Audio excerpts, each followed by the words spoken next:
of any kind from Anchorage, Alaska, so kind of a history-making day for this great state.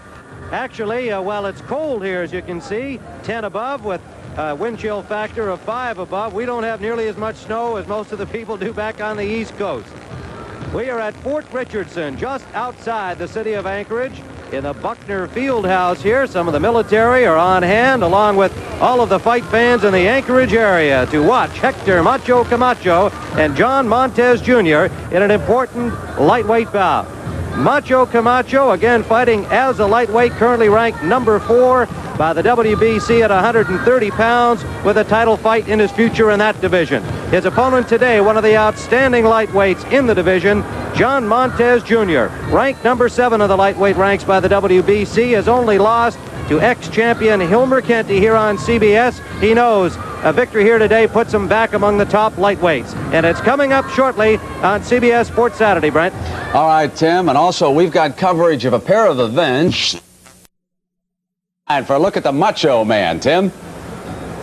Well, Brent, the last time there was an important professional boxing bout in Alaska, it took place about 1,000 miles north of here in Nome. And the promoter was none other than Wyatt Earp. And indeed, the legendary boxing promoter Tex Rickard followed on with boxing shows at the turn of the century.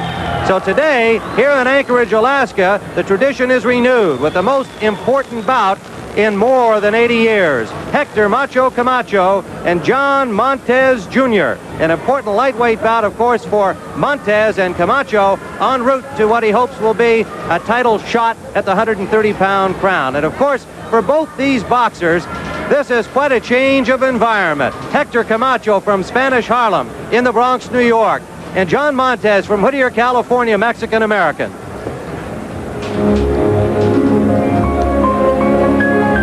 Alaska. Even the sound of it holds a certain mystery. The look of it is bewitching. Jagged mountain peaks and snow-quilted tundra teeming with wildlife, which shares the great land with 400,000 people. Half of those people live in Anchorage, hard by Cook Inlet in the shadow of the Chugach Mountains, where today Hector Macho Camacho is an adopted son preparing to meet John Montes Jr. In the mountain, we land in the mountain. It's been great. Everything out here is great. It ain't like people think. They think it's igloos and things like that. It ain't nice. Up here there's a lot of mountains, and it's like a city in a wilderness here, and it's very great. The boxers have turned work into play in the Alaskan snow, and Anchorage fight fans have taken them into their hearts. Local promoter Bob Yucatel, former Governor Walter Hickel, and Senator Ted Stevens presented Camacho with a native fur robe. And on the inside, it's a removable terry cloth. Oh, you don't fight men now. Right on. Hey. As for the famous sled dogs, well, Macho couldn't resist trying out the sweet science of mushing at the Fur Rendezvous Festival. Clearly, this husky wasn't impressed, but Camacho shows world-class ability on the runners as well as in the ring. But the dogs get the decision. Break. Actually, you have to be the first Puerto Rican-born fighter to ever become a musher. What was it like? Oh, it was beautiful. It was like driving a Cadillac. A Cadillac pulled by dogs. Yeah, it was great. I got to do that when I go home. You look pretty good on it. You have to balance. What's it feel like? Oh, it felt nice. You know, it felt like if you're skiing, I guess, you know? Kind of like skiing. It felt right. All I was doing is standing on it. Did you give the dogs names, or did you find out what their names were? No, I was going to mush. Well, Hector of the Yukon may take a dog sled back for those eastern snows, but today it's boxing business ahead against John Montes Jr., and we'll have it shortly here on CBS Sports Saturday, Brent.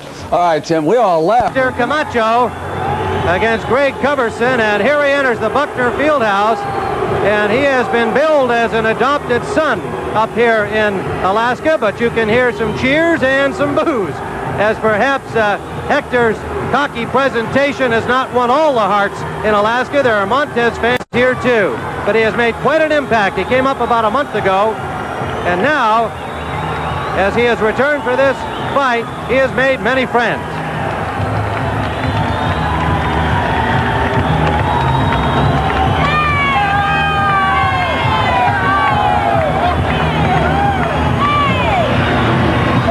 Hector's mother, Maria. Here from New York.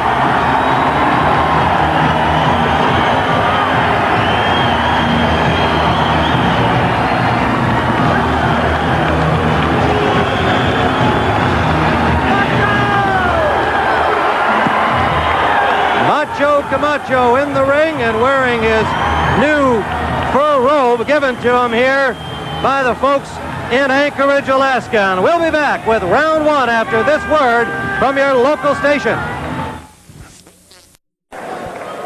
Talk to us.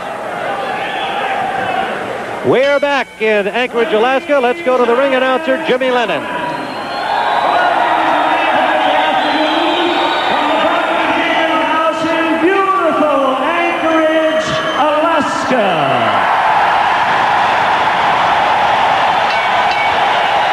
Round one productions in association with Last Frontier Events of Anchorage present a 10-round lightweight contest sanctioned by the State of Alaska Athletic Commission. And the referee appointed for the afternoon contest from Nevada, Davy Pearl. Presenting to you now on my left, out of the blue corner, presently ranked number 7 in the world by the WBC as a lightweight. Only one loss and a fine record of 22 wins, scoring 17 of these by knockout. Weighing in at a trim and ready, 134.5 pounds, wearing blue trunks and a white trim, hailing from Whittier, California, John Huito Montes.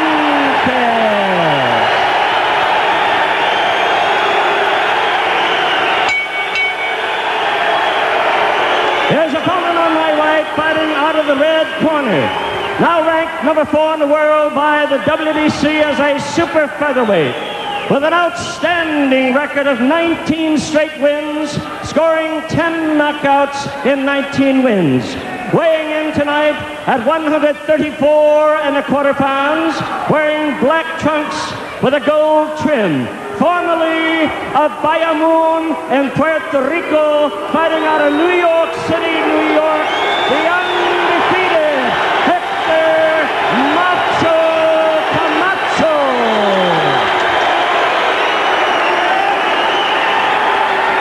You can see both of these boxers have developed their own followings here in Alaska. There is the referee, Davy Pearl, with the final instructions. The rules here are the Nevada rules adapted and agreed upon by the two managers of the fighters, Benny Giorgino and Bill Giles. Giorgino for Montes, Giles for Camacho, and the officials are from Nevada. Referee Davy Pearl will score the fight along with judges Harold Buck and Richard Green on the 10-point must system. The tail of the tape, Camacho, 20 years of age at 134.25. Montes weighed in at 134.75. Tim, Camacho told me that he knows that Montes is a very, very slow start. Told me he's going to go right out and jump on him in the first round. Let's see if he does it. Well, Montes said that he would not start slowly. He knows that that's a problem for him, and he is going to try and get some pressure on Camacho early. Well, pre-fight plans often go out the window. Let's see what develops. Live from Anchorage, Alaska, the first ever network telecast from the state of Alaska.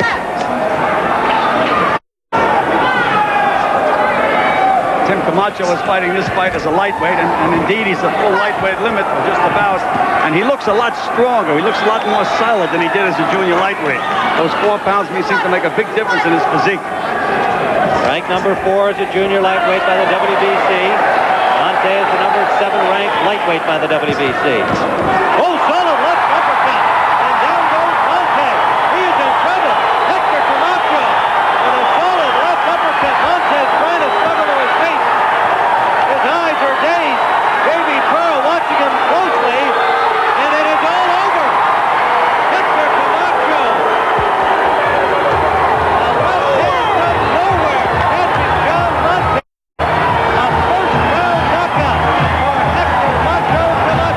Tim, the punches come from nowhere.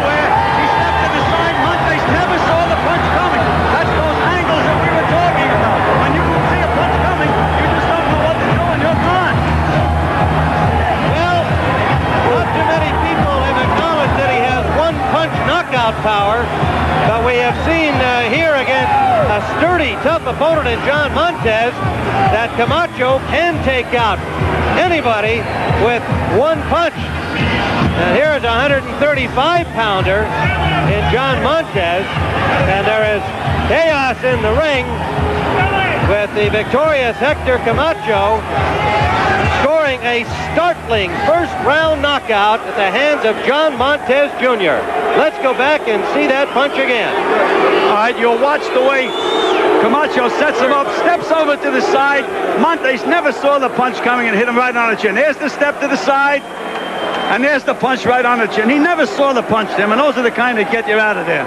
Montes struggled to get back up, just could not do it. You could see in his eyes that he was not sure where he was. What for? The opening underneath and a solid left coming up. It started out as a hook, but it came straight up like an uppercut. One more time. A short piece of business for Hector Macho Camacho in Anchorage, Alaska today. His 20th victory without a defeat. Tim, this is amazing that Montes was knocked out in the first round. Here's a fighter that's had 23 professional fights, only lost once, and had never been stopped. These are the kind of things that they just are not explainable. So Hector Camacho continues to prove that he is the real thing. His sights set firmly on the 130-pound championship, and then, of course, he plans to go after the lightweight title, and indeed talks about going for 3 at 140 pounds as well. His mother Maria in the ring, and while these folks here in Alaska didn't see much for very long, they saw the one-punch power of Macho Camacho. Well, Tim, we mentioned that at 135 pounds, he looks a lot stronger, and I guess he sure is. There he is, Hector Camacho, and we'll be returning to talk with the victor momentarily. Let's go to Brent Musburger in New York. Tim, the Macho Man, he's using more energy now after the fight than he did in the fight. He went all the way to Alaska for that. I could have got him more action on a street corner up here in Spanish Harlem this morning. Still to come now this afternoon on CBS Sports Saturday. Let's see if they've lined up somebody else who wants to fight the Macho Man right now in Alaska. Take it away, Tim. We are back at Anchorage, Alaska, and a very noisy crowd enjoying the prowess of Hector Macho Camacho. Hector, are you surprised that you got him in 1? Well, I predict 4, and then again I predict 5, but I said if he gets silly, he'll go anyway. Well, you know, I wasn't surprised because I know them with everything in that left hand. And what can I say? You know, it just happened, you know. But did you see that opening underneath because he kind of bent down and you came up with the left hand? Well, yes, I was ready to get off a combination, but then the first thing that went out was a left uppercut, so it got him clean, and down he went, and the referee stopped him. What can I say? I promised everybody I was going to give him a show, and they finished in 1. I'll be back. You gave him a show, but it was short. Let's take a look at that knockout again. You can describe it. Well, here I go. I give a movement, a lot of jab, and wham, clean in the chin. Down he goes. Yeah, buddy. They're talking about I can't punch. I can't punch. I don't know. Well, we said it shows that you have one-punch knockout power against a strong guy like Montes, a full-fledged lightweight. See, I was full in with everything, body and all. Ass, body and all.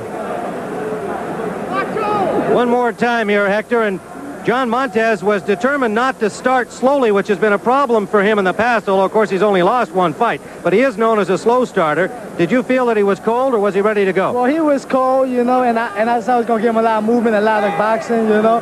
And early he won, and early he won. What can I say? All right. Now, I know that you want that 130-pound title most of all. What's the status of that? Man, I hope they don't jive this, because after every fight, I'm supposed to get a title fight, and here I am. If the junior lightweights don't want to give me a shot, I heard Boo Boo Mancini say that he will hold his opinion to I fight a contender. Well, hey, he's a contender himself. Let him come on with it, and we get the show on the road.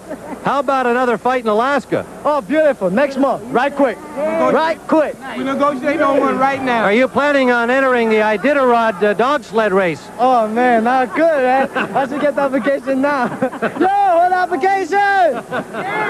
All right, Hector Macho Camacho wants to enter the Iditarod. That'll be covered here on CBS in a couple of weeks. And we thank you for another outstanding display, and congratulations to everybody concerned here in Alaska. Put on a great show for us here at Fort Richardson and in Anchorage. And now, once again, let's return to our